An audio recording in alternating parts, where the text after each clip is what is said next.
Welcome to NC Political Tea, the show where North Carolina's political scene gets served piping hot, grassroots style. We're here to shake up the status quo with unapologetically conservative takes and a whole lot of Southern charm. From the halls of Congress to under the dome, we're exposing the deals, the drama, and the dirt that the mainstream media won't touch. Who's fighting for your freedom? Who's selling out to the woke mob? And who's about to get roasted?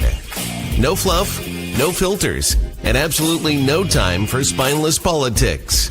Just bold Republican commentary, sharp analysis, and enough sass to make the left squirm. So grab your sweet tea or something stronger, and let's dive into the hottest headlines and juiciest scandals rocking the Tar Heel State. This is NC Political Tea, where the truth always gets served.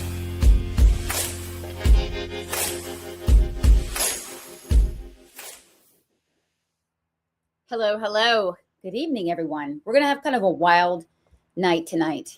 It's going to be just me, then me and Michelle Morrow, then it's going to be Margot and me and Don Brown, and then just Margot and I. So it's going to be stages, but we have a very important night. So we're covering two different candidates in the North Carolina U.S. Senate race. The mainstream media likes to act like there's not actually a primary, but there is actually. It's going to be Michael Whatley is the RNC, the establishment candidate who is running in this race. Don Brown, who we've had on before, and a just fresh new entry into the race by the name of Michelle Morrow. Full disclosure, I know Michelle. I've known Michelle for a long time, and I helped her in a primary, in a statewide primary. So she's coming up in just a few minutes. But I'm just getting word now, just in big North Carolina news. It looks like Destin Hall, who is the Speaker of the House, he is saying that now the Democrat-run DMV refuses to turn over data to the State Board of Elections, and illegal aliens are voting in our North Carolina elections. So we've always suspected this was going on. Suspecting things and then having the evidence are two completely different things. So we've suspected it's going on now. Apparently, we've got the proof. This is big, huge election news coming in on the wire right now with election integrity. And just anytime that you're, running elections or running campaigns, if election integrity isn't done, especially in the midterms where it's hard to get out your base anyway, people lose confidence in the process. And what you see, especially on the Republican side, because we don't cheat, so what you see is a dramatic drop off in the amount of people that come out to vote, both in the primary, which is in March, which we don't want, but also critically in the general election. So if we don't trust our elections, and if we do not get that under control and get it under control right now, we're going to see it manifest in terrible election numbers. So that's one thing to consider. But tonight we're going to be talking about terrorism in the terms of foreign terrorism and domestic. So over the last 48 hours, we've seen a terribly tragic incident happen yesterday where an ICE agent in Minnesota was forced to protect himself from protesters that are using their cars as weapons. And so why am I so sure of this technique? Because it's been done repeatedly. As a matter of fact, of the same federal agent it was done to. But it is a technique that is used by Gazans. So terror attacks now you're seeing with ISIS, which we're going to talk about tonight with both candidates. You're seeing car rammings as a standard protocol with ISIS. That's one of the main vehicles. You may have read, and it happens every year, Christmas markets being disrupted by car rammings. And my understanding is we're finding out evidence now that this is a group that this woman was with, which may extend into domestic terror. But make no mistake about it, when you're using your car to disrupt ICE procedures, removal procedures, which are going on right now. That is domestic terror. I believe Kristi Noem last night indicated it will be treated as such. So we're going to talk a little bit about foreign terror as well. But you can see they use the same type of techniques. In fact, I was a writer for many years, and I wrote about BLM groups here in North Carolina, as a matter of fact, traveling to Gaza, training with, staying in Ramallah. These are college students now, staying in Ramallah and staying with ex-terrorists who have been let out on prisoner exchanges and training. These are BLM rioters. So don't think that, foreign terrorists and domestic terrorists, there's not a unified training system, because make no mistake about it, there certainly is a unified training system. And so we have to respond to that. But as far as foreign terror goes, we have seen an ISIS threat in Charlotte over New Year's Eve. And thank God, with the cooperation of state and federal and local agencies, we were able to thwart that. And that's to great credit of all the agencies working together, which is a big deal. And when you're legislating, it's, part of what you do as a legislator. So we're going to give Michelle a minute or two to get on. But yeah, so we're going to talk about federal, state, and local cooperation. We had Robert Burns on, the mayor of Union County, Monroe, which is right outside of Charlotte, talking about the level of cooperation that there has to be. But we've seen, a lack of cooperation contribute to things like 9/11, which is something that we definitely don't want. So it looks like Michelle's delayed. So what we're going to do is play the pre-recorded interview that I had with Don Brown a little bit earlier, talking about some of the policies that he would put into place if he were elected. We're going to talk to him about terrorism and Middle Eastern affairs and all kinds of things. If you're not familiar with Don Brown, he's an acclaimed author, a best-selling author, probably the foremost expert, I would say, in the JAG Corps on SEAL Team 6 and what happened with SEAL Team 6. And he also ran for the congressional seat that Dan Bishop vacated. So we're excited to see my friend and former Navy JAG, which is how I know Don Brown so well, come on and talk to us this evening. Hey, Don. So you're in a loud place tonight because you're crisscrossing the state campaigning. So we're happy to have you, but we know that you're kind of in a big hotel in the ballroom, right? So welcome. Thank you, ladies. It's an honor to be with you. As always, we are in downtown Greensboro at the Hyatt, and we thought we had a little better acoustics.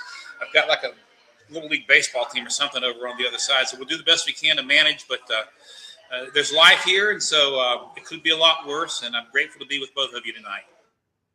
Well, thank you very much. So, when I asked you about the interview, it was about a week ago, and I said, would you please come on and explain what your policies are to protect the interior of the United States against terrorism? And I texted you back and I said, unfortunately, we may have an incident to talk about. And sure as heck, we do. This is Mint Hill, North Carolina. This happened. Thank God the FBI foiled a would-be ISIS attacker. This is an 18-year-old who lives in Mint Hill. Mint Hill, everyone, is the bedroom community of Charlotte. So it's about within, considered within city limits almost. But this young man, Sturdivant, last name, he appears to have been radicalized. He converted to Islam, according to the FBI. He appeared to be radicalized online, and they nabbed him from talking back and forth with someone he thought was an FBI agent. And long story short, he's been radicalized for over a year now, planned this attack, etc. Very serious here. And we've been sounding the alarm for a while. Dan, we had an interview a while back where we sounded the alarm. So I want to ask you this first question. Now we're finding out Sturdivant was flagged in 2022 as a juvenile in contact with ISIS. Okay, this is a while back. This has been going on a very long time. He slipped through after psychiatric care. Then he plotted a martyrdom attack. Now, how would you overhaul domestic surveillance to track and detain known radical Islamists who are in the system somehow, right? Before they actually strike. You're raising a very, very good question. We start from a broader perspective. Communism and Islam are the two twin heads of evil all throughout the world. We have treated both of them with kid gloves. We've treated Islamic and Sharia philosophy as if it's just something else that you can buy from the lollipop store. And we have to start by going back to educating our people on the dangers of Sharia law. This kid somehow got radicalized. He wasn't touched since 2022. I mean, no one is in the school system. The great Winston Churchill called it Mohammedism, and spoke very, very forcefully against it from his time, in Africa and Saudi Arabia and other places coming up. So we've got to isolate folks. The other thing we've got to do, and I've been saying this for quite some time. You've heard me say it. Both of you have, ladies. We've got to go ahead and declare both CAR CARE and the Muslim Brotherhood as terror organizations, so we can start cutting their financing in the United States. The governors of Florida and Texas have done this. President Trump has talked about it. He's doing some exploration. I've been calling for this for many, many years. That needs to happen. And we have to understand, the other thing that concerns me is we're looking at Sharia or Islam being protected under the First Amendment as religion. I've got some philosophical problems with that. Now, why do I have philosophical problems with that? When you look at all the world's religions, the common denominator generally, whether it's, and I'm a Christian, and so therefore I'm a disciple of Jesus Christ, but whether it's religion, whether it's Christianity or Hindu, whatever it may be, the common denominators across the board are peace, love, reconciliation. But when you look at Islam, that is not a common denominator that other religions have. What you have is death by execution, death by forcing, and so this kid from 2022, when they first put him on the radar screen, he should have been taken off the streets at that point. One of the problems we're having, and when this poor Ukrainian girl, Irina, was murdered brutally in Charlotte in the light rail, and this animal that killed her, he may or may not be capable of being prosecuted. But if you can't prosecute him, you've got to have psychiatric facilities. You have to have criminal psychiatric facilities that can hold these people long term. And a commitment to, as Sharia philosophy to me, is a psychiatric issue. You got to get these people off the streets. Once there's a hint that they are radicalized, you got to find out how to get them off the streets. We've got to look directly at the problem, understand what it does, understand that Sharia law treats women like animals. The proponents of Sharia law, Muhammad himself, married a 12-year-old Aisha, was having sex with her. When you look at what's going on around the world, they marry little girls. They promote child pornography, child abuse as a legal means, and we have to really get serious about it. As United States Senator, I will work to try to fix our legal immigration system. The biggest loophole we've got in our legal immigration, it's not just illegal immigration that's caused the problem. Biden and the Democrats opened the borders. They may have let 70,000 Afghans in, and one of these Afghans shot and killed the young lady who was in the West Virginia National Guard. But we have got to end Sharia immigration into the United States of America. We are under no obligation to bring it in. It is an anathema. It is a threat. By the grace of God, the FBI was able to stop this young fellow over in Mint Hill today, and they announced it. But listen, we know that there are sleeper cells all over this country, but we got to start by cutting their money. And you go after the Muslim Brotherhood and CARE first. I wish President Trump would put the pedal to the metal on that and not stop messing around and stop. We had 4 years before. It's time to do it. I was worked very closely with Admiral Ace Lyons, who passed away, Commander-in-Chief of Pacific Fleet, and this is something that has been on the radar. But we got to declare them as terror organizations in order to cut the money to begin with, and we've got to have better education.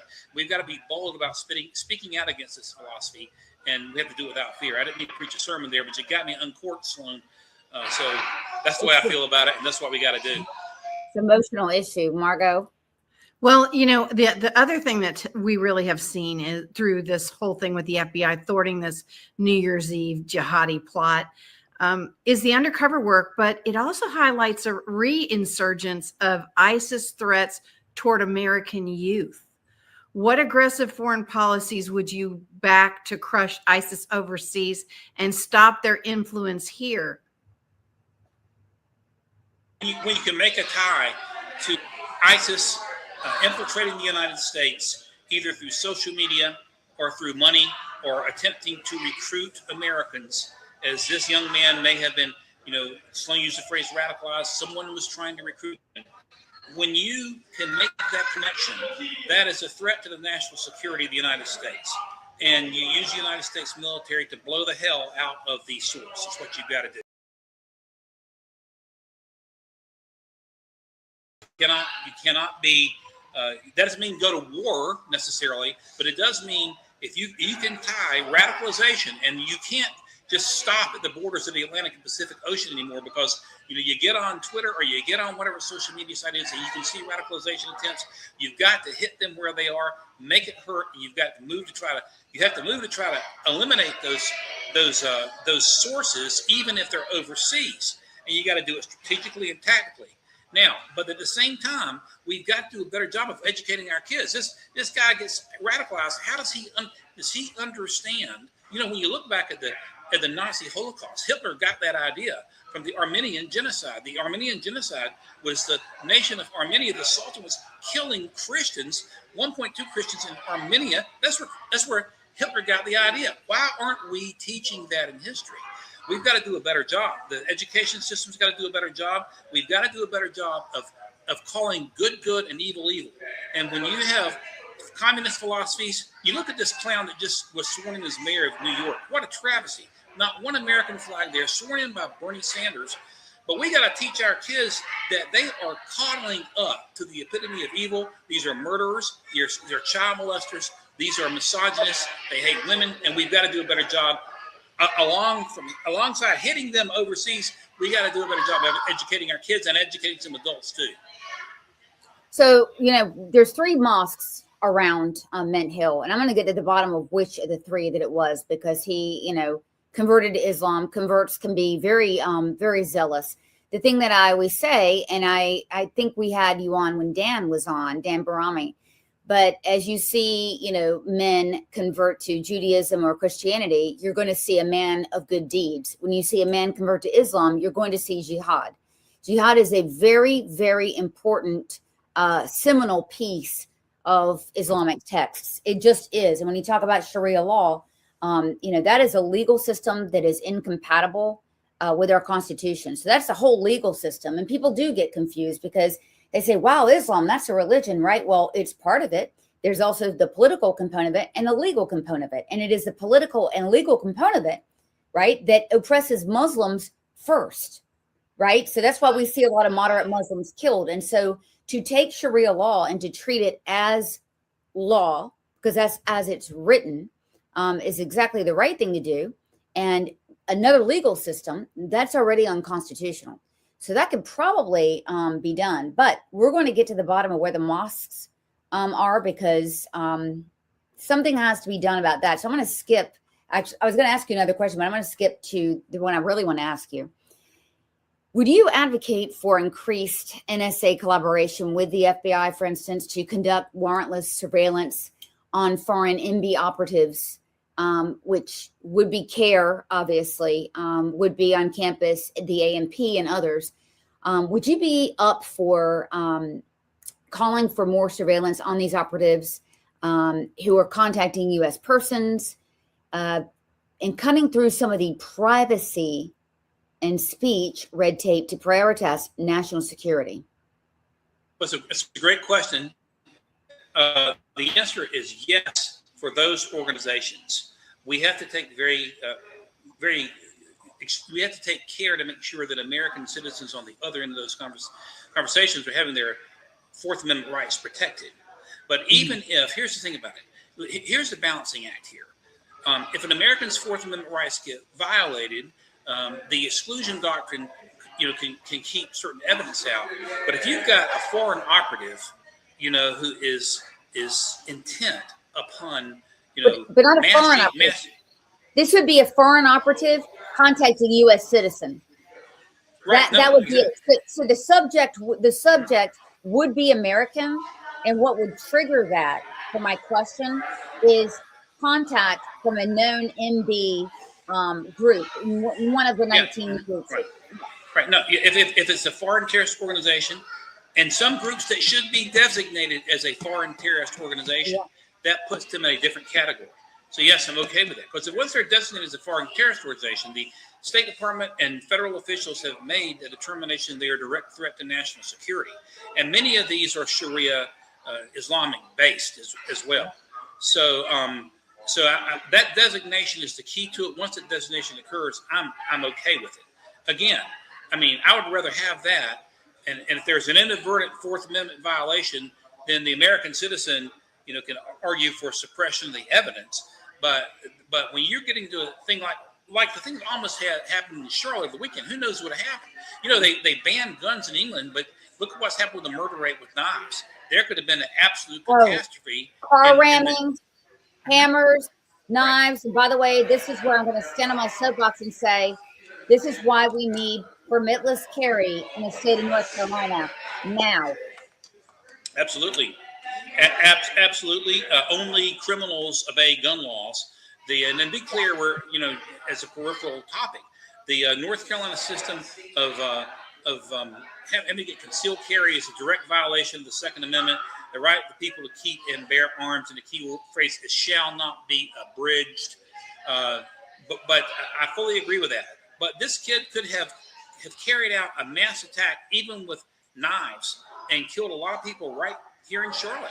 And the problem that we have, when Biden went crazy by letting in, you go back to 1965 with this Hart-Sellers Act. That's when the entire focus of the United States legal immigration system began to change. That's where the block immigration started. That's when the Democrats deliberately opened the door to more immigrants from Sharia-based countries than from Europe. There was an attempt to change, whether they admit it or not, the entire structure of the American Republic. You go back to there, and that's when it kind of started. And we have got to, we've got to be more and more vigilant about understanding the danger of this particular philosophy. And go ahead. I was just going to say, in understanding that, a mass migration has overwhelmed a lot of local resources in North Carolina and created vulnerabilities exploited by criminals and terrorist networks. We've noticed that even, and I hate to say this, mosques in the Charlotte area have been used to congregate before going to DC to burn flags. Yep. I'd really like to know, beyond the borders, what reforms would you demand to close these security gaps in and around the country? Well, when you're talking about these mosques, and it is a problem. I've talked with local mayors. They try to come into neighborhoods. And it goes back to a comment I made earlier. I think you're... Oh, he's on mute. You muted yourself. Mute. I apologize. Let me back up. These mosques coming into suburban areas, even around Charlotte, they're putting one in Weddington, North Carolina. There are several around Mint Hill. This goes back to a comment I made earlier, Margot. You've got to squeeze their money. That's where you start first. Number one, you got to squeeze their money, and you take out if you put CARE and the Brotherhood on that list. I believe that's going to go back to the Holy Land Foundation trial. That was a terror financing prosecution, and these two organizations were unindicted co-conspirators. So you start there. That will squeeze the money some, but then you've got to understand when we change our philosophy of what Islam is, we have a better opportunity to move from a prosecutorial standpoint against some of these groups, because they have become, many of them have become basically incubation cells for growing this type of philosophy. They hide behind First Amendment protection, and when I don't think they're really entitled to First Amendment under the free exercise clause of the United States Constitution, because again, as we pointed out, the object of Islam is jihad, not love and reconciliation, as you would have with the good works portions of Judaism or Christianity. So, but you cut the money first, Margo. You've got to come really, really hard against any of these Islamic organizations. You got to watch them closely. They've already been named as unindicted co-conspirators. The Holy Land Foundation was sending money to Hamas, which is, of course, Hamas came across the border October 7th. and the Holy Land Foundation is sending money to them. Why would you show any tolerance to these groups? I think you've got to try to aggressively shut the money, Margot, and start from there. And I think we got to have federal death penalty, when this sort of thing is going on. I think we've got to aggressively enforce it. Let me just give you, but we don't have the guts. Let me just give you a side to this. As you know, you're kind enough to point out, Margot, I've been very heavily involved in the military justice system, worked with Pete Hegseth on some rules of engagement issues. President Trump pardoned one of our clients. And we have one military defendant who is sitting at Leavenworth right now under a death sentence. His name is Nidal Hassan. Yes. He's the guy that shot up. The Fort Hood soldiers and killed a dozen or two, injured many more, and he was given a death penalty. Why is he sitting there on the taxpayer dole? You and I are paying for that when he's under a capital sentence already. We got to have more guts to go after this sort of thing. They're afraid to do it. Military's afraid to do it. What's coming down from the administration, you take them out, then they're afraid of all the repercussions. We can't be afraid. We've got to hit them hard. And I think we ought to go ahead and carry out a death penalty in that case because it's been assigned. And that needs to happen with these conspiracies coming out of these Islamic mosques and this sort of thing. When you are harboring, some young fellow like this who has now appeared to be radicalized, and if he was, fortunately, he was stupid enough that he couldn't figure out he was talking to apparently an undercover FBI agent when he was laying out his plan. Had he not done that, it'd be an entirely different story we'd be talking about today. So one more thing I'm going to follow up, and that is, what are your thoughts on ending chain migration and the lottery visas? End up now. I mean, it should never. Our immigration system should never, ever, ever, ever, ever be built on a lottery system. What do we know about somebody winning the lottery? I mean, listen. First off, our immigration system should be based legally on something that we saw at the beginning of 1952 when we brought in German rocket scientists who had turned against Hitler, built their V2 program. They turned against Hitler. We used them for NASA to help build the Saturn rocket program. So we know they were philosophically aligned because they were opposed to the Nazi regime. They were not taking jobs that Americans already had. So you see the problem. These visa systems, HB1, it was what they do. They give lip service to something, and then it operates totally opposite. It was supposed to bring in people who were filling positions that Americans could not fill. And what it's done is turned into employers hiring cheap foreign labor and displacing Americans. It's got to go. Blockchain migration is a dangerous concept for national security. Why should your second cousin once removed and your aunt, whoever she is, be able to come in simply because either you're coming in through a lottery, and then there's a blockchain with everybody and their brother coming in. It's foolish. It's dangerous. It needs to come to an end. It's one of the first things that needs to be repealed and ended in our legal immigration system. As U.S. Senator, I'm going to fight for that. I really believe it, and it's a very good question. It's a very good point. So, the last question that I'm going to ask is this, because we've been talking, all of us have been talking about the foreign doctor bill, which actually took effect a couple of days ago. And so the one way that we can block this from happening, and what it is, guys, if you haven't heard us hollering about it for the last 6 months, North Carolina is now going to hire or is making it legal for employers to hire doctors who are trained in 22 Arab countries, 52 Arab countries, actually, who really cannot be vetted, who, they go to the front of the line for American doctors. But if CMS at the federal level would make a rule, okay, it's probably going to have to be an administrative rule first, would make a rule that Medicaid and Medicare will only pay for a doctor who has been licensed and educated in America. This would end immediately, because now North Carolina is becoming the UK and the UHS by allowing doctors to pour in here who have trained out in the middle of Pakistan and have been delivering babies in a tent 5 years ago, maybe, right? I mean, employers want to hire cheap labor. That's what they're going to do here. Republicans did this. We've been very upset about that. We've been told that it's going to change. But I think we put the kibosh on it because, look, Republicans did this here in North Carolina.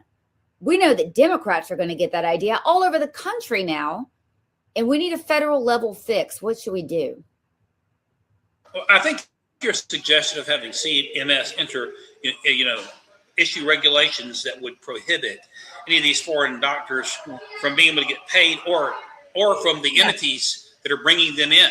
That's really the problem. You have these hospital systems bringing them in because they want cheap doctor labor, and you see some of these Republicans like the idea of the contributions to their campaigns and sort of a quid pro quo, but it's bad for the country. I mean, you and I have talked this before, Sloan.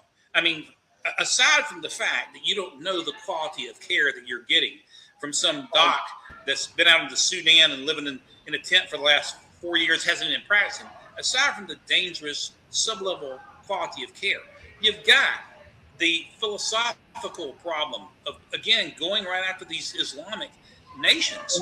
And it's one of the most foolish things. I mean, I've got friends in the General Assembly. I don't know what they were thinking on that one. That needs to come to an end. If I were in the Senate, I would certainly push CMS to issue those regulations.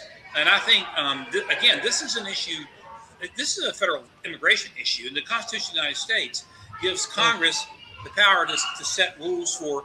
The phrase immigration is used, the phrase naturalization is used. That is the process by which a foreigner becomes an American. So really, it's a federal supremacy question, and it should be shut down at the federal level. So I think you're on the right track here.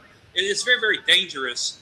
And the last thing we need in the rural sections of North Carolina, and as you and I also talked about, so they're driving a Mack truck through the smallest crease, and it isn't just the poorest counties. Anyway, they're winding up in Chapel Hill, and they're going to be winding up in Chapel Hill, Wake County, Orange County. They're going to be everywhere, and we need to shut it down before it gets out of control.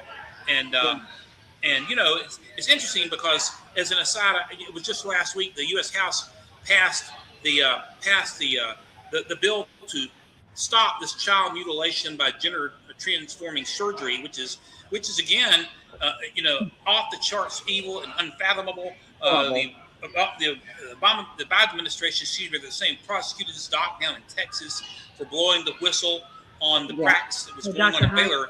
That's exactly right. But we had 207 Democrats vote to protect that gender mutilation system, and 7 Republicans. It's absolutely crazy. But when you start bringing in these Sharia-based doctors, you're going to have more and more and more and more of that. And it's not only that, but you have the whole problem with the child mutilation and having sex with children. They just turn an eye to it. I think it's a disaster. And I appreciate you taking the lead on this, Sloan. Yes. I really like your idea of having CMS. That will be a short-term fix, but the Congress needs to step in and fix it too. Because you said yourself, the best and the quickest and most efficient way is to go after the money. So if you cannot bill, you can't bill for their services, what's the point of bringing them in? And then Americans get those jobs, which is exactly who should be getting those jobs first at the front of the line anyway. I think we can all agree with that. It's a really... All right. What a wild night. You're on mute. Do I have you on mute? No, I think I put myself on mute, and I apologize. This is not a night to be on mute. No, my phone is blowing up, and if you were looking down at my roots, it's because my hairdresser had a baby. But also, our phone did our hair. Both of us redid our hair since this afternoon, so we're live. Why don't you tell them what's going on, Sloan? Yeah, so we were supposed to bring on. The idea was this.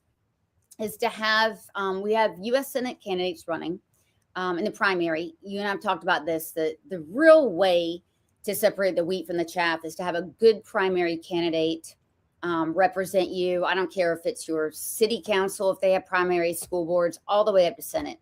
So Don Brown, the interview we just had, the candidate we just had, he's been in this race, I want to say a year. At least, about a year. Yeah. So we've had him on the show, et cetera.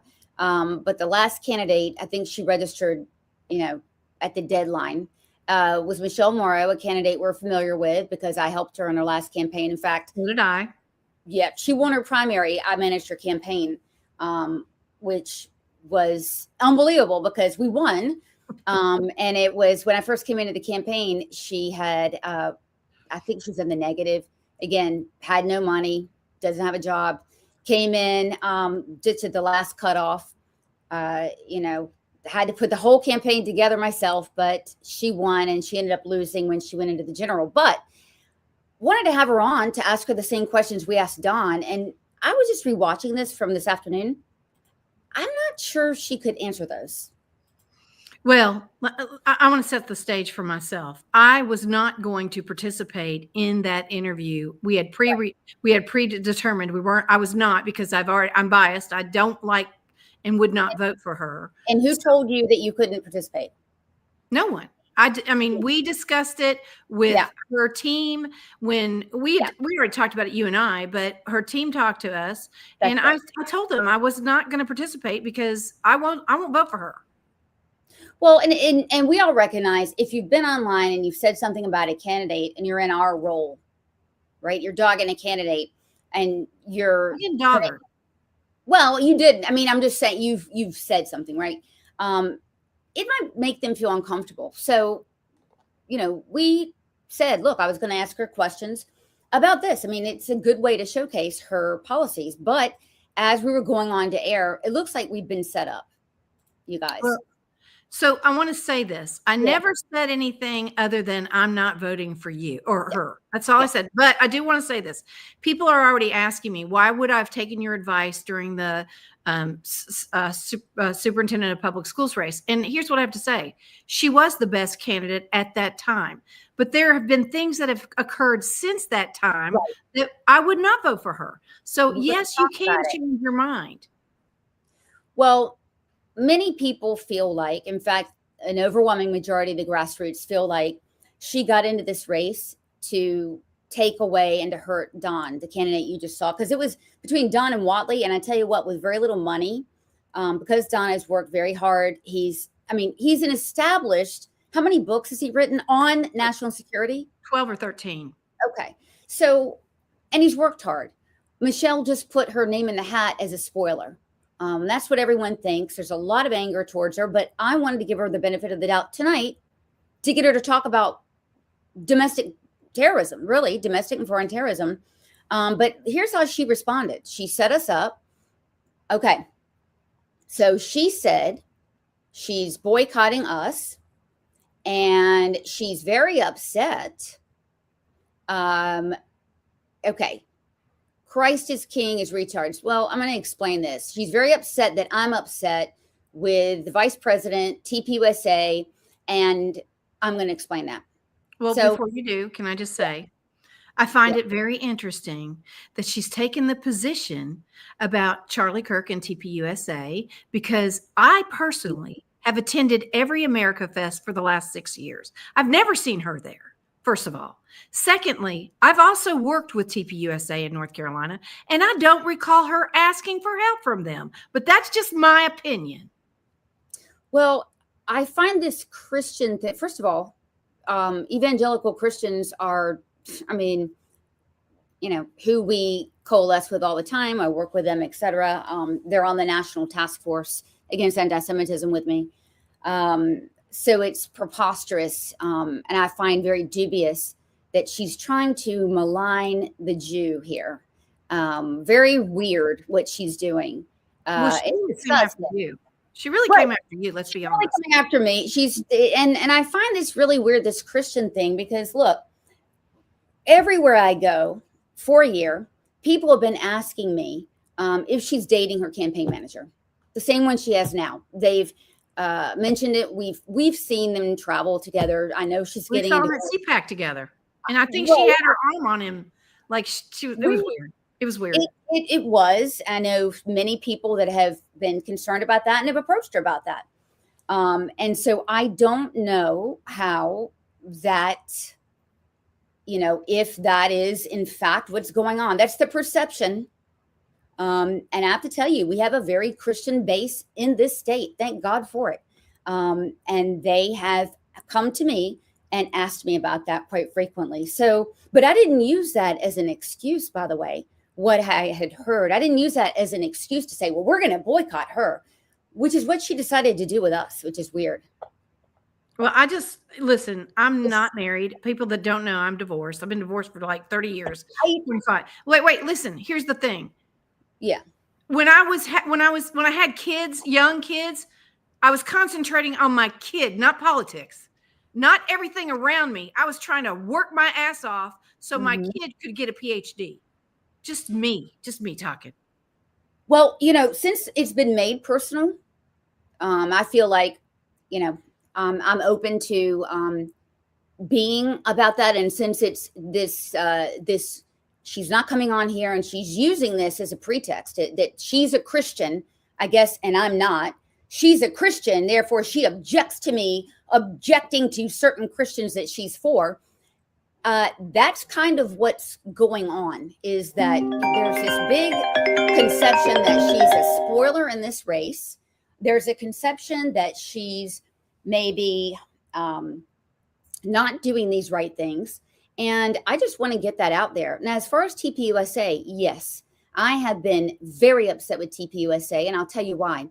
Tucker Carlson and Megyn Kelly, as a matter of fact, I think that they are kind of ruining the Republican Party. They just had an interview, a sit down, and we're talking about Nick Fuentes and how wonderful he is. Listen, today, I'm just going to say this. Christian. I was there at the TPUSA event, and I agreed with Ben Shapiro. I don't like him. I don't follow him. But what he said is there's a lot of cons and grifters out there, and they're in it for themselves. And he's right. And I believe that TPUSA personifies that. JD Vance, JD Vance came for me, and I responded back, and I will not vote for him. That is, anything that is tied to racism, anti-Semitism, Nick Fuentes, anti-woman, anti-Indian. I think, first of all, it's abhorrent, but moreover, it's damaging to the party, and I resent it. Well, it's also anti-American. Let's just be honest. And Republicans always say, it's not about color. We care about America. That's the truth. Well, I'm not saying by any means that any of the candidates tonight, particularly Michelle, share those views. I'm telling the audience why I have that view of TPUSA. You're right. You're allowed to do that too. I have that view of that organization. Michelle Morrow, who's a Senate candidate, has attacked and maligned me personally tonight. And so I'm telling you my reasons for not liking TPUSA and not agreeing with JD Vance. I have a right to do that. But you know what? The beautiful thing is you have a right to do that. And I have a right to not feel the same way you do. And we do this every Tuesday and Thursday. And we never have a problem doing it. So that's right. We've disagreed with a lot. And in fact, we've disagreed with the way to handle the interview tonight. So we just want to be very transparent. We wanted to have a very good discussion. Primaries are very important, and things matter. When you're running on being a strong Christian, and by the way, we need them more and more every day, a strong Christian, which is Michelle's brand, and strong on these things, then we need to address certain things that may fly in the face of that. Well, I just want to say this publicly. My discussion points are a lot different than yours, because we don't share the same brain. Thank God. I would never be able to handle myself. So it'd be squirrel here, there. Anyway, there are a lot of people that are not supporting Michelle Morrow, who have told her to her face they're not. So big people in North Carolina politics. And I think it's interesting that she chose to do this when those people know us. And they're going to see this as exactly what they thought she was, an attention whore. Well, that may very well be the case. Look, these are the things that people are saying about her campaign. They believe she's a spoiler. A lot of people believe that. They believe she's a spoiler, which is critical because a lot of us don't support Whatley. A lot of us do support Don Brown. And I believe she has a right to speak about what she wants to see different for America. That's number one. Number two, her brand is super religious. Her attack on me was religious.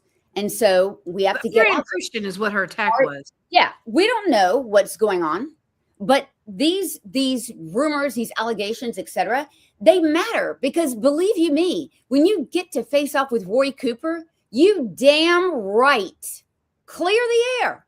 We want to feel confident. We want to get it out now in the primary. This is where we get this out. And obviously, she's scared to answer questions. Well, and listen, two powerful women, it's really hard to come up against us. I'm just saying. But I will say this, the Assembly, I think it's the Assembly, did an article about her recently, which now I've really tried. I didn't About her divorce, which I did not like. I didn't like it either. Yeah. But I feel like, yeah. But I do feel like, don't come over here and talk about Sloan and how she's different religiously and her viewpoint. And don't expect us not to bring up the log in your eye. Well, this is where we are. And so we have, long supported Don Brown and look, but everybody has a right to be heard. Instead of being heard, she lodged a personal attack. This is what it is. Let's see. This is behavior. Yeah. Cajun, we're very surprised. We're disappointed. We think we need more conversation and not less about what people's ideas are. Well, and why do women have to be the one that act like this when they're campaigning? That is they give other women a bad look. And I don't want to say that out loud, because she is a bad candidate. Let's just be honest with each other. She's a bad candidate. You come in at the last minute. People told you not to run. I know for a fact the former district chair in District 11 told you not to run, and she wasn't supporting you. You still did it, even though people don't. Jim Womack doesn't support you. I don't support you. The district chairs don't support you. Who supports you, Michelle? Yeah, and she did. She wasn't fair. But look, I'm a big girl. Look, we're in politics, by the way. We're in politics. And when you're in politics, you've got a big platform. You've got a right to defend yourself, right? And you've got a higher level of scrutiny. So people want to know who you are, if you are who you are, and what you represent. And that's what we're here all about, because a lot of times we get elected, we get people into office, and they're not who they say they were.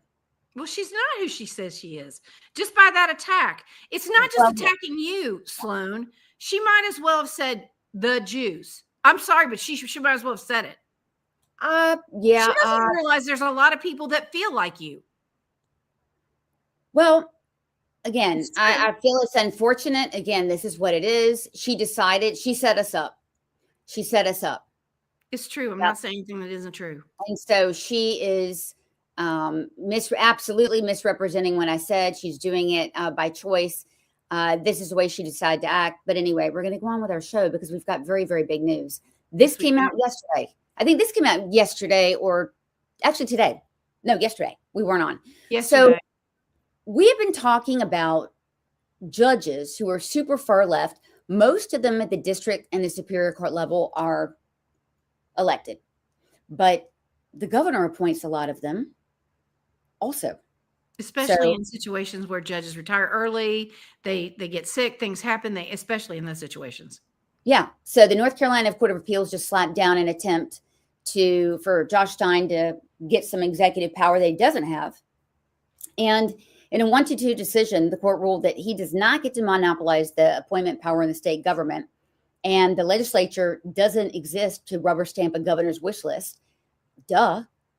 What's interesting about this article is, I don't know if you've looked lately, but a lot of Democrats in North Carolina specifically, and around the country, have been paying attention to articles that say that the power is being stripped away from the governor in North Carolina. It absolutely is. And there's a reason for that. The governor should not have all that power, and the legislature is taking it back. Well, it's called checks and balances. We have to have it to make the world go round. I mean, look, at stake here are reforms that stop one politician, and that's in this case Josh Stein, from stacking the Utilities Commission, handpicking judges. We've been talking about judges and magistrates letting out violent killers. Zoe Welch's, the teacher in Raleigh, the judge went against the DA, who was prudent in this case. But you know what's really funny? If that were to go to Josh Stein as an appointment after what he just did, he would appoint him again. Well, He they would. have the same philosophy. The same philosophy is the killer does not need to be in jail. The killer needs to be in treatment. In treatment, what? But by the way, what about if the judge doesn't put them there? Right, right. And that's I something think it's. I mean, this is to me, this is a big win for Republicans in the majority in the legislature. And let me tell you another reason why it's a big win. It shows that it shows that what moving the Board of Elections from the governor to the auditor was a good move. What matters. we're and also there's much more representation of the voters in the legislature, and by moving these powers over to the legislature, we're getting a broader spectrum of citizenship when they make appointments. Right. Absolutely. And I mean, this is one way, though. This is directly linked, and it would have never happened unless the Republicans forced this issue. So this is True. what we voted for. We voted for Republicans to fight. And a lot of you guys still, you're kind of black pilled. You're saying, well, we've got Republicans in there, but they're not fighting. And I think they're really focused on the national Republicans, and they're not looking what the state's doing. Well, but I think we've been told the Republicans in the legislature don't have a background. They don't do this. They don't do that. But we've seen decisive action in I will say, since Destin came into the speakership in the House, we've seen decisiveness. And even some senators have surprised me. Ralph Weiss has surprised me. He's the one that stood up and said, we're going to do this redistricting thing. And honestly, I didn't expect him to do that. He has, and Overcash has. He came on the show. I mean, look, there is zero tolerance for not following the DEI law and for allowing these scams to go on with the schools. I mean, the law is the law, right? And there's going to be one, to the credit of the Oversight Committee in the House, on the rising crime in Charlotte and the deficient Gary McFadden, who's a sheriff. So they're dragging him. There was another scathing resignation from his staff today. I know, I saw that. Yeah. Who really backed up everything that we thought was true. Right. But now we're getting it echoed from inside. So we're going to go over that too. And the hearing, by the way, is going to be in 2 weeks, and I'm going to be there to cover that. Right. That's going to be good. That's going to be very good. So look, speaking of fakers, and we have a lot of them, primaries are really important. Very, very important to vet your candidates. So, and we're going to do that for you. There is a bunch of teachers who are running in the GOP primary because of our open primary system. They're running, but they're not actually Republicans. So I'm not even going to mention their names. I'm just putting that we don't want these candidates. So one is running against Frank Sossaman. He's up out of Granville County.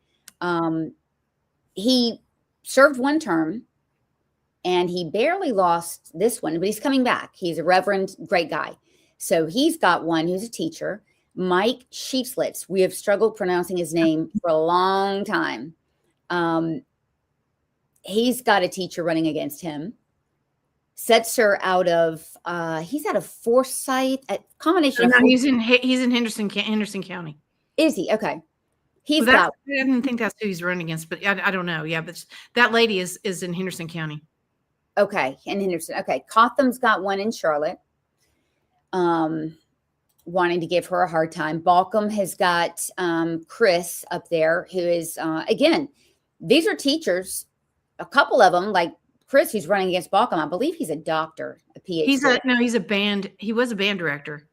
Okay. And then Larry Potts has one, and then Moore has one. And they're trying to make a point. So their thing is they're protesting gerrymandering. So let's lie to the voters about who we are to protest. Right. Why don't you just get in front of an ice truck? Oof. Too soon. Too soon. Okay, now there's this. In Durham, okay, this is our candidate for office. And we actually have a video of her pleading to the public on why she thinks that she deserves to be on the ticket. Letitia Williams, I believe her name is. So I have been seeing a lot of people with hesitation about the party that. Hold on, I can't. Okay, I think we got her now. Seeing is believing. Okay, so this is a candidate. She was not opposed at all in the primary, so she's going to be on the ballot, guys. She's running as a Republican in Durham. I know that I have been seeing a lot of people with hesitation about the party that I choose to represent, just because, you know, growing up, you pretty much do what your family does, what, you know, their beliefs are as far as your party. But like I said, I am matured in my own revelation of what the Republican Party represents, and it looks like me. And Lakeisha Austin. So she ended up coming to a Durham GOP meeting, and Christina Williams, who, great lady, is the chair there, just asked her, well, what are some of the planks of the party? And she couldn't name any. But she fits right in. So people are mad. Explain how this open primary works, and are there any bylaws that would keep someone who is not a Republican, a legitimate Republican, can they be kept off the ballot? How does that work? Yeah, so first of all, we don't have a true open primary. We have semi-open primary because unaffiliates have to pick. Anyway, I think the most important thing to know is the NCGOP does have a plan of organization that does dictate that you have to have, I believe it's 6 months. I think it's 6 months now. Roxanne Wetzel and I looked through that, really took a look at this, especially because one of the candidates that you showed was one that she was concerned about. So it is in there, but it does need to be broadened. I think, you know, you really shouldn't have a candidate on the ballot that hasn't participated in the party for a year. I mean, it just doesn't make any sense. And we personally here in my district have had some people change 30 days before. Right now, we're in the middle of a school board race where one did that. So, I mean, look, on the one hand, we want people to be able to switch parties. Trisha Cotham, who we just showed, she's changed parties as she was serving as a Democrat. Right. So we know that it can happen. So there, you know, there's really no way to do that. But again, primaries are important. In this case, she didn't have a primary candidate to go against, but well, she's going to get beat anyway because that's a Democrat area. But I think the important thing, the difference between what Trisha Cotham did and what these people are doing is she was in office. She'd already been elected, right? Like, you want to change, then go ahead. But if you're going to be elected, the party needs to have some. This is the problem with the Republican Party that drives me crazy, and why I probably am the biggest critic. They're terrible about vetting. They're awful about it. They should be able to have a bench. Right. They should be able to have a bench and say, we're going into election in 18 months. This is who we want to choose as our candidate. That's what a real nomination committee is for. So it drives me crazy that we're in this position, which is another reason why I'm being sued for defamation for telling the truth about vetting a candidate. Well, that can go two ways. So actually, someone just texted me. Somebody texted me like 16 times with the same question. Why did I leave Michelle Morrow's campaign? So let me explain to everyone. Primaries, I do consulting for primaries, right? So I ran a successful campaign for Michelle. But immediately after, it came to my attention that she had made many unbelievable comments with violence against a lot of people. Used language that I thought was unfit for office. Were she to be elected, I would not like it if someone who was elected talked like that. It wasn't one comment. It wasn't two. It was repeated. After she told me that this particular social media account did not exist, it did. And so at that point, I told her I resigned. I have a letter of resignation, actually, that I'll probably publish, but I couldn't work with it. Yeah, well, and I will, in your defense, say that you took a lot of deflection during that campaign for that very reason, because I was around then. Yeah. Look, I think free speech is great, etc. But I think speech that's unbecoming of someone that will serve in an office in this role for children, it got to the point where I want to represent, I want to put the best candidate forward, etc. I just, we wish her all the best. But what an irony, though. She comes after you for what you've said, but she said execute people. She said behead people. And she denied she did it until, I don't even know if she's ever said it was her or she took that account back. Well, I don't know. I mean, I actually know the truth. That's right. I know the truth. I did not like it at all. So that's why I left. And a professional never talks about that. But since there's no professional, there's only one professional in that equation, I feel like I can be honest about it. I didn't like that. I didn't stand behind it. I've kept my mouth shut and I feel free now. So anyway, let's move on. When we talk about teachers, and there's going to be in this election a big deal about teachers. So they're getting the engine revved up again. They have been protesting. It was a day of protest, I think today, across 22 different school districts. They took a sick out. They took a sick out. Look, if you want to protest, great. I mean, we're activists. But instead of going to work. Yeah. It doesn't. If it's all about the children, what are you doing missing a day of work? Well, yeah. And in some cases, they've done 3 and 4 days during, the same. So let's talk about teachers, because not all of them are perfect. This pisses me off. This guy was a 2nd grade teacher, arrested last week. He's accused of sending obscene material to a child younger than 13 years old. This is in Burke County. I'm going to show you. It's happening everywhere. Wake County, this is a charter school employee charged with 1st-degree kidnapping, sexual activity with a student, sexual exploitation of a minor. This is in Rollsville, you guys. So again, most teachers go into the profession to make a difference. A lot of them go in to victimize children. This one pisses me off. The SBI had this on their Twitter feed a couple days ago.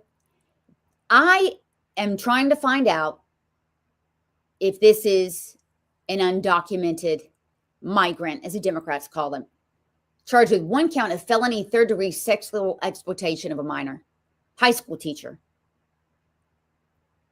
So I think in this case, I think I read that they had asked the school district and they refused to give the information related to his status.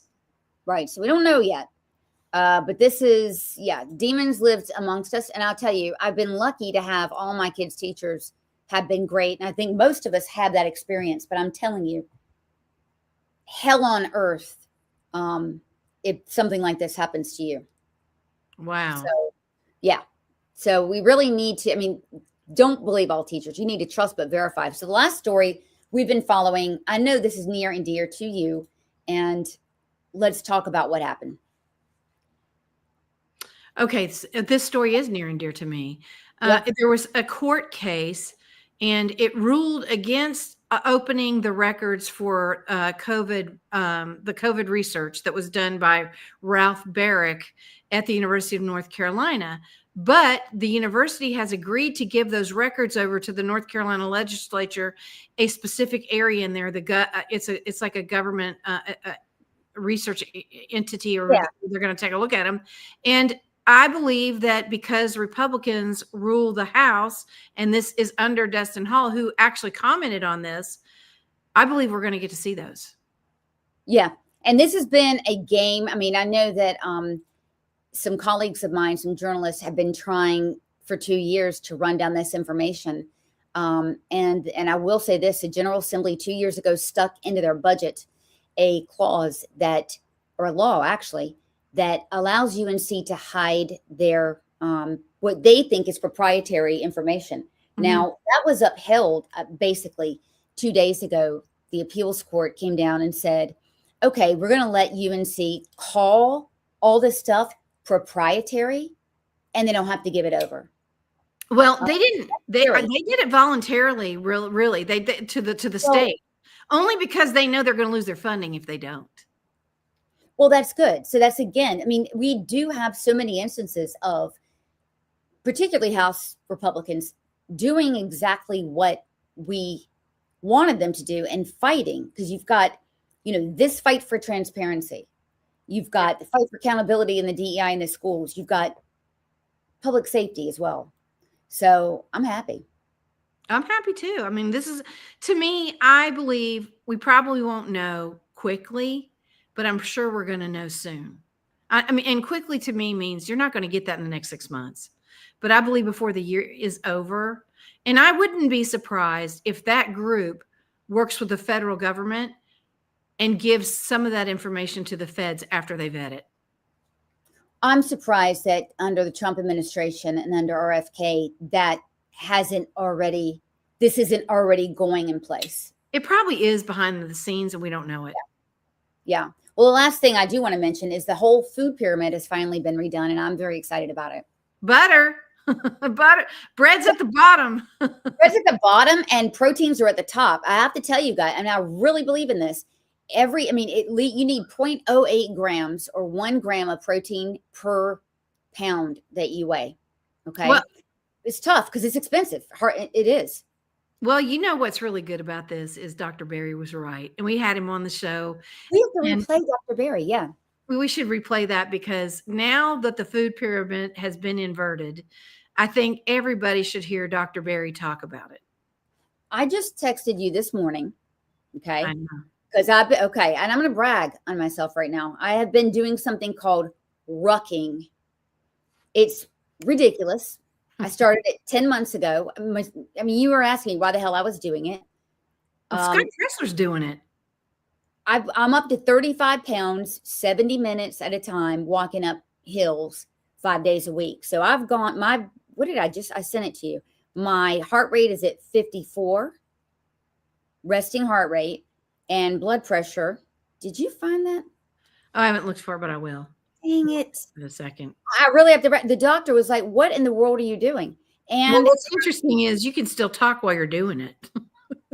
Right. Because I'm on the phone with you. We do show prep while I'm doing it. Yeah. It's like, I don't know. Anyway, it's great, guys. I'm so proud of it, but I can't figure out what it was. Anyway. I'm going to find it before we get off the air for just a second. Just give me a second. So for those of you that work from home or whatever. I found it. What was it? Your resting heart rate is 54. Your blood pressure is 114/58. And you're down 14 pounds. What? Don't say that part. Down 14 pounds is great. Well, so guys, if you don't, you're not up 14 pounds. I'm not. But if you put like I started with a bunch of my kids' textbooks in a backpack. Oh, really?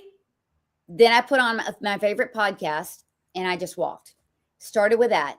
Then you can do a weighted vest and then you move up. But I'm telling you guys, you got to be strong. You got to be fit. Hey, Sloan, talk about the weighted vest for a second. Where do you get them? How much weight can you put in them? Amazon. Start with 10% of your body weight. Okay. Yep. And does it come with the weights that you can put in it, or do you? Yeah. Oh, it does. You can just buy a 12-pound vest right off the bat. You can interchange those things. The best part of it is you look like an ICE agent or a suicide bomber. Okay, because it's all, wrapped around you. Yeah, but politics is a rough game, and you got to be fit for it. So, and it's the new year. Yeah. So next week we're going to talk about races. Yep. We've got lots of races going on. We'll see if we can get some candidates on. And really, thanks for sticking with us through the crazy and the politics is a wild ride. It is. Have a good night. All right. Have a good night, everyone. That's a wrap on today's NC Political Tea. We hope you're leaving sharper, spicier, and ready to take on the political craziness in the Tar Heel State. If you loved what you heard, or even if it made you mad, don't forget to subscribe, leave a review, and share this show with your friends, family, and that one coworker who just needs the truth. Follow us on social media to stay in the loop and get your daily dose of conservative fire. And remember, here in North Carolina, the grassroots grows stronger when we stand together. Until next time, keep the faith, keep up the fight, and don't let the left water down your tea. This is NC Political Tea, where we spill it like it is.